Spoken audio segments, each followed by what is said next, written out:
Umaga po sa ating lahat. At tapos ko lang maghalaman. Medyo pahinga muna tayo. At kain tayo. Kain tayo ng saging. Ito po ay nilaang dito sa looban ko. Ayan o. Napakasarap. At shoutout nga po pala sa ating magsusuman dito.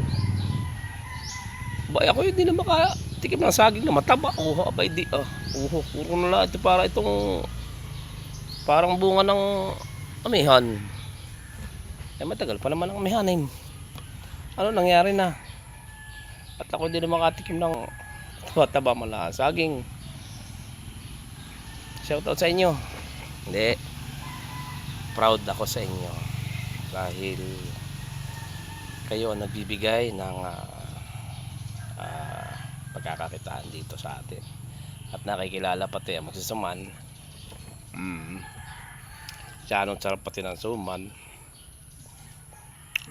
kaya pasalamat kayo sa Panginoon.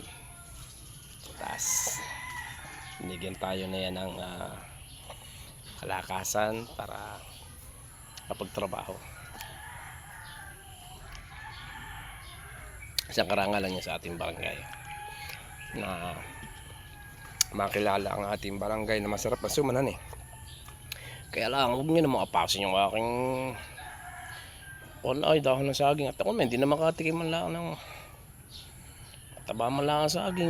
Parang lang itong laging parang itibunga ng amihan. Ano tayo magkakain ng ganito?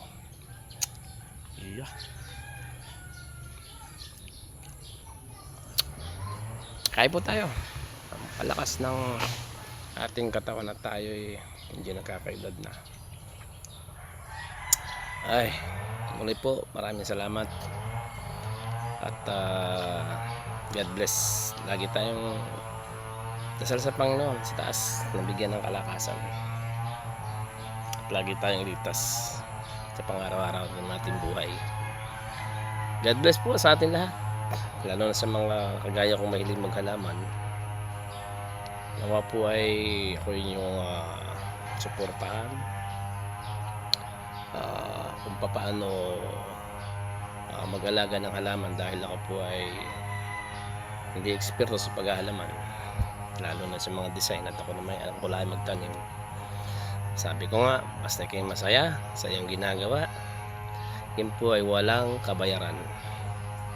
Kung saan ka masaya at doon ka nalilibang, yun po ay isang bagay.